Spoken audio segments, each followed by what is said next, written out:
Bill Gates, Paul Allen, mark Zuckerberg, Warren Buffett जैसे अरबपतियों की सफलता का राज आखिर क्या है? क्या ये सिर्फ उनकी मेहनत, कोशिश या फिर सिर्फ इत्तेफाकन है?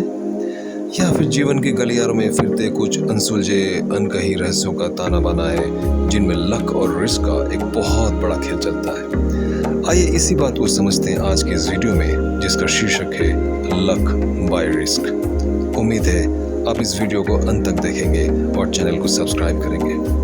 तो शुरू करते हैं। World best selling writer Morgan Housel कहते हैं कि लक और रिस्क एक ही सिक्के के दो पहलू हैं। ये दोनों इस बात के प्रतीक हैं कि हमारे जीवन का सार सिर्फ खुद की लड़ाई और कोशिशों का नतीजा नहीं होता है, बल्कि इन सब से परे भी कुछ और है। पूरी दुनिया में अलग अलग शोधकर्ता, लेखक और दार्शनिक एक बेसिक निष्कर्ष पर आते हैं कि यह दुनिया 80-20 के रूल पर चलती है। यानी जिंदगी की 80% आउटकम्स आपके 20% कॉजेज से आती है। यानी जीवन के 80% के नतीजे या परिणाम को तय करते हैं आपके 20% कारक यानी कार्य। फाइनेंस की भाषा में ये नतीजे आपके गेन्स यानी लाभ भी हो सकते हैं, और कॉज आपके निवेश, चाहे वो स्टॉक्स में हो, चाहे रियल एस्टेट में हो, या फिर अन्य किन्हीं भी डोमेन्स में हो सकता है। इस 20% को जो तय करता है उसमें लक और रिस्क का एक बहुत ही बड़ा योगदान होता है। यह मैं आपको विश्व के 3 ऐसे अरबपतियों की कहानियां बताऊंगा जिनकी जिंदगी लक और रिस्क की दुनिया से होकर गुजरती है। जिंदगी में जिसने भी कुछ बड़ा हासिल किया उसने अपनी मेहनत, हुनर, लक और रिस्क की अजीबोगरीबो गलियारों से होकर किया।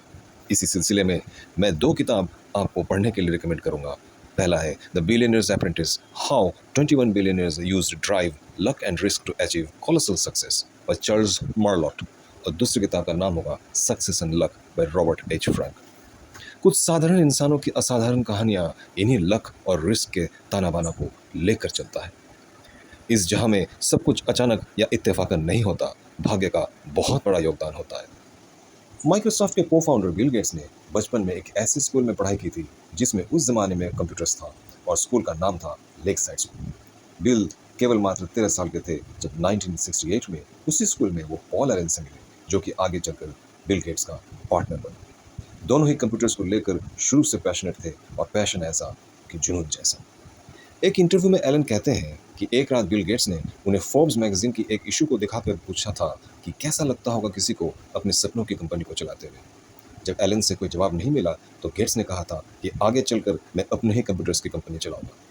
याद रहे, उस वक्त बिल गेट्स केवल मात्र 13 साल के थे। क्या यह भी इत्तेफाकन था?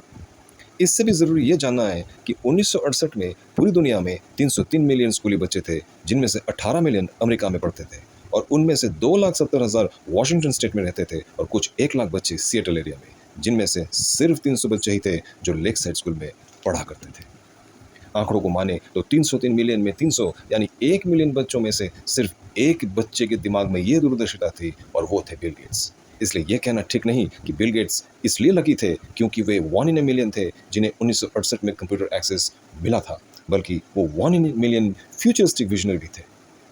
पर यह भी अर्ध सत्य यानी अधूरा सच है। अब रिस्क की बात करें तो बात होगी बिल गेट्स से भी तेज उनके दोस्त केंटी वैंस की। आखिर कौन थे केंटी वैंस? हम में से शायद कोई जानता भी नहीं होगा, पर सच्चाई यही है कि अगर लक के छांव तले गेट्स पले तो उसी के उलट यानी रिस्क के आगोश में खो गए केंटी वैंस। केंटी वैंस बिल गेट्स और पॉल एलन की तरह ही ब्रिलियंट और जीनियस माइंड के धनी थे। टेक्नोलॉजी के साथ साथ वो उसी एज में पैसों के खेल को भली भांति समझ गए थे। हाथों में हमेशा ब्रीफकेस और आंखों में सीईओ बनने का सपना लिए वो स्कूल आया करते थे। दिमाग इतना तेज कि बिल गेट्स के साथ मिलकर इवेंट्स ने लेकसाइड स्कूल के बेहद जटिल क्लास शेड्यूल की प्रोग्रामिंग कर डाली थी।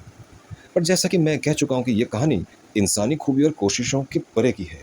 यह कहानी है लक और रिस्क के अनसुलझे रहस्यों की।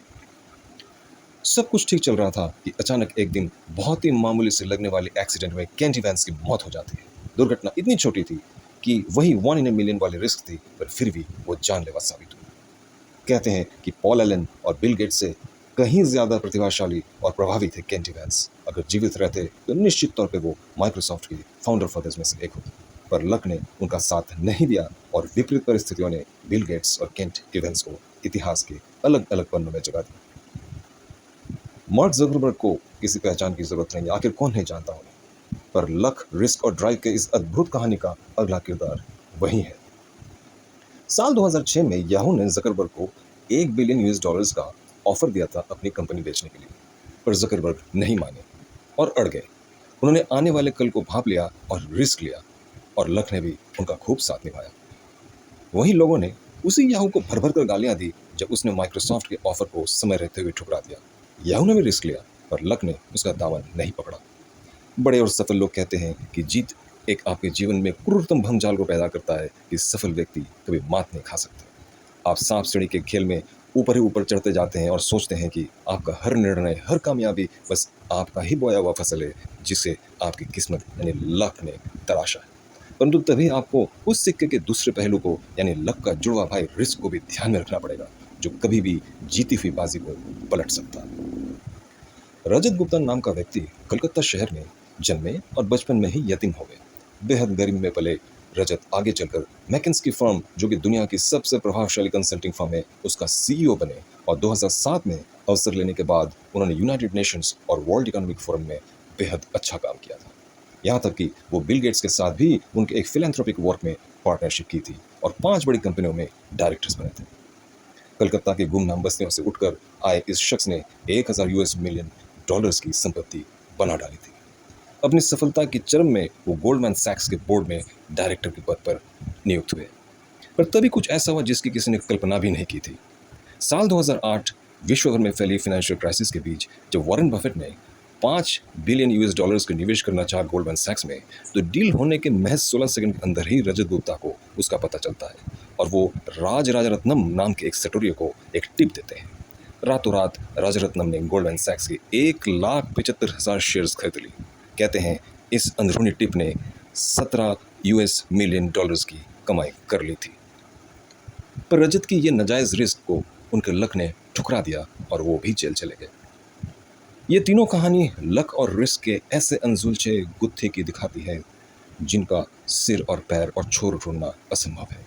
जहां बिल गेट्स और केंटी वैंस की कहानी उनके चांसेस को उभार कर लाती है, वहीं मार्क जुकरबर्ग की पॉजिटिव माइंडसेट को तो यही लालच में डूबे रजत गुप्ता की नेगेटिव रिस्क टेकिंग माइंडसेट को दर्शाती है। पर असफलता भी बेहद क्रूरजनक है, जो ये सोचने पर मजबूर करता है कि हमारे जीवन भर की सोच और कैलकुलेशंस गलत थे, जबकि सक्सेस और फेलियर के बीच सिर्फ रिस्क का खेल था। अगर जीत होती तो बाजी मात होती, वरना केवल हार। किसी मशहूर एक्टर ने कहा था कि जो लोग सक्सेसफुल नहीं होते हैं उन्हें बेवकूफ़ न समझिए, बस समझिए कि उनका लक साथ नहीं दे रहा है।